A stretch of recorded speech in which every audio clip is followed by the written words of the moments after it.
So welcome back everyone, and thank you for tuning in. Also, thank you so much for the suggestions that you all have given me, because they really help guide me tailor the content that I should include in my channel. So today we're going to talk about choosing the right career path and basically give you an idea of my thought process and my experiences that played a role in my vocational decision.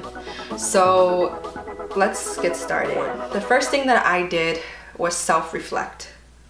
When I was young, I always wanted to help people. And the way that I could help people was through trying to alleviate suffering. And what I mean is mental health distress.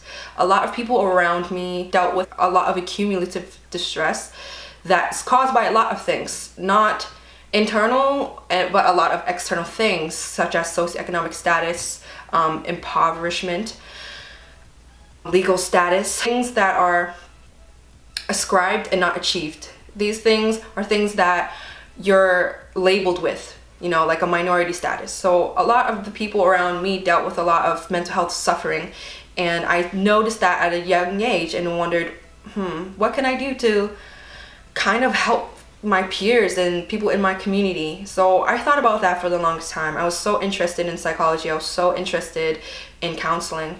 That has always been something I was interested in. And another reason why is because I dealt with a lot of transgressions from people in my environment, and I really wanted to understand what caused people to behave the way that they do.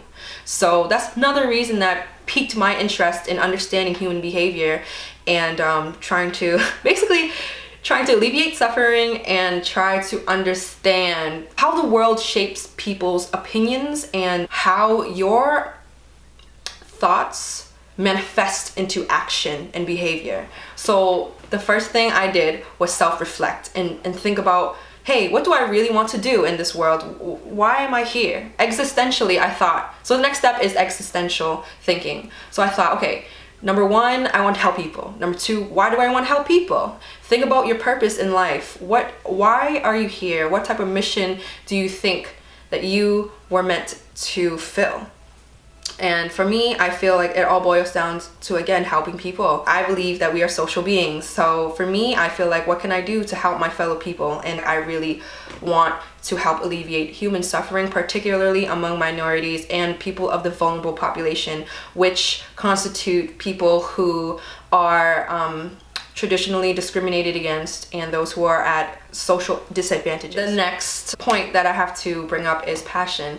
Do you care about this? Do you really care about a certain subject, about a certain occupation? Think about it. Think about your passion. You want your job to be something that you love, that you come into work every day and you look forward to. And I know every job, every occupation comes with work stress, but there's healthy work stress, and then there's not healthy work stress, and then there's great ways to cope with stress, and there's not great ways to cope with stress. And you have to think about that. Is this really interfering with my mental health? Is this interfering with my happiness? Is this interfering with my potential and my ability to maximize my output? So you have to think about these things. Think about whether or not you can handle certain things. So for example, I want to go to medical school, but I do not want to do surgery. Why? Because I can't handle the gore and the blood.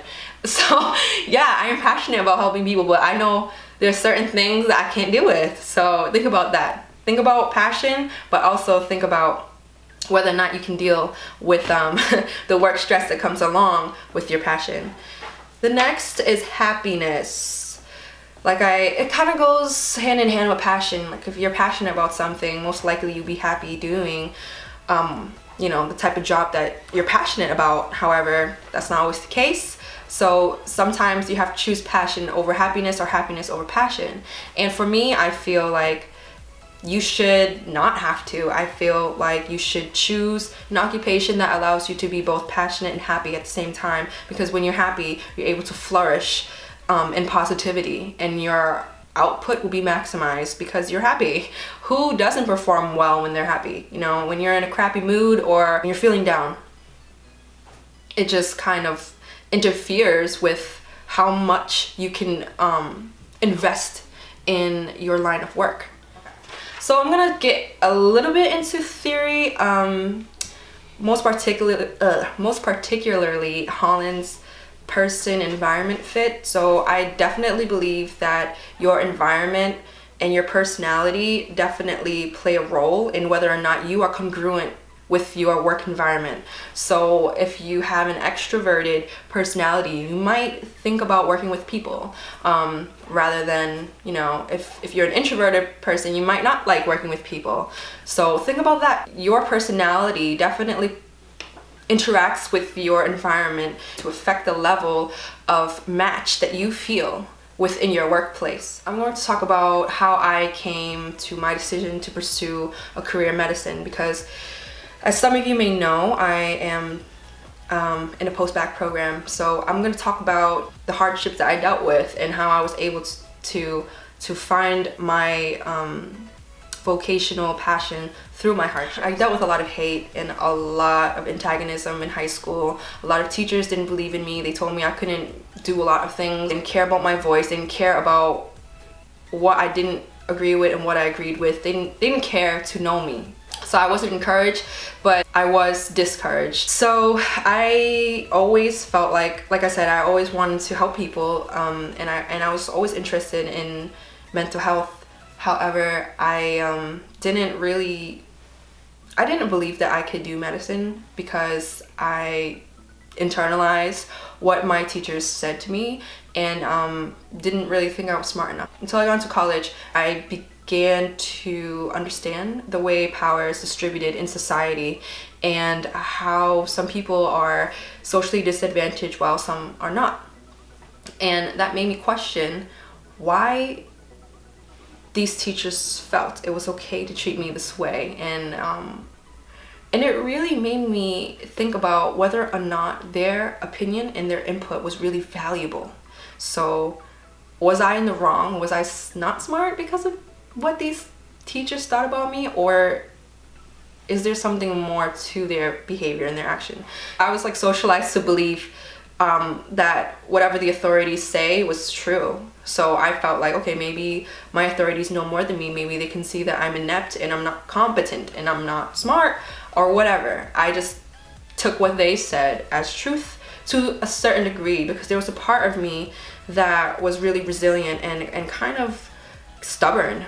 I didn't want to 100% embrace their hate, and I didn't want to 100% take in their opinions and their assessments of me at face value. So there was always a resilient part of me, which I will talk about later. Maybe I'll make a video on resilience amidst adversity, but I kind of didn't believe in myself. I was like, you know what, maybe I'll just be a counselor.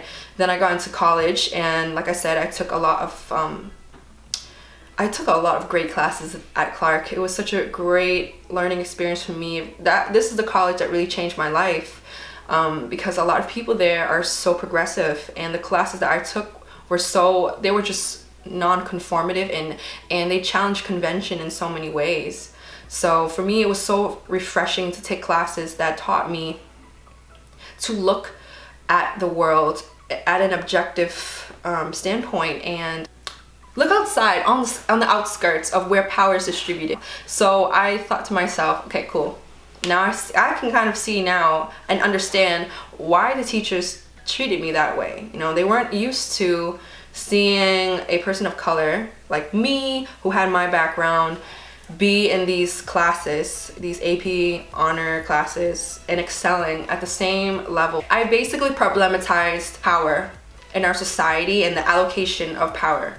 And so I wondered to myself, who are these people to tell me I can't do something? And I just thought, okay, this is weird. Why are they treating me like this? How come they're trying so hard to push me down? There must be something about me that causes them to be afraid.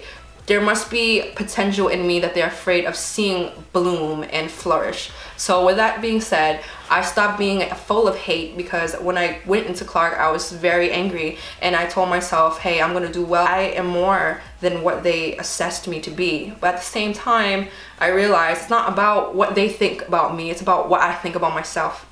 And so like I said, I gained confidence, and then I got into Columbia for grad school. And when I got there, that is when I fully realized my intelligence and my intellect and my capability and my potential to do well. And so when I was there and I received my training, and I was among social change agents and people who were so supportive of eradicating social injustice, I felt so at home, and I felt so supported and reinforced to continue with the vocation that I initially felt I wanted to pursue but didn't have confidence to pursue. So that is why I'm in a post-bac now, because in undergrad I didn't take any pre-medical courses because I didn't believe in myself. I believed in myself a little more than high school. I started to become internally motivated rather than extrinsically motivated, and it definitely was a learning experience and a coming into myself type of experience. But in grad school, that is when I fully believed in myself, because I was like, hey, you know what? I got into an Ivy League for grad school. I must be doing something right. I must be smart, you know? And so it made me question more about power allocation and who gets to tell who certain things, who gets to denigrate who, and who gets to oppress what type of social class, you know? So then I thought, okay, cool. You know what? I always wanted to do this. I always wanted to pursue psychiatry. I am going to apply to medical school. And so I looked into post-bac programs, and Harvard has an amazing post-bac program. So I decided to come here, and also it's close to my house. So I applied here, and now I'm here. And I'm going to tell you, it was a very tough transition for me. Due to many reasons, familiar reasons, and then also changing from social science to, you know, traditional science was different, cognitively different for me, and I had to adapt. But it's still reinforcing for me, because throughout this program, I'm proving to myself that I can do this and I can handle this work. I hope that this video helped you a little bit, and if you want to, I mean, I can make more videos on this. I can spend all day talking about this, but I will not in the interest of your time. Wow, Tony, you really had to do that. Yeah. So next video I'm gonna make is 10 tips on how to ace this semester, and I hope you would join me when I release the video. Thank you so much, and have a great day. Thanks for tuning in.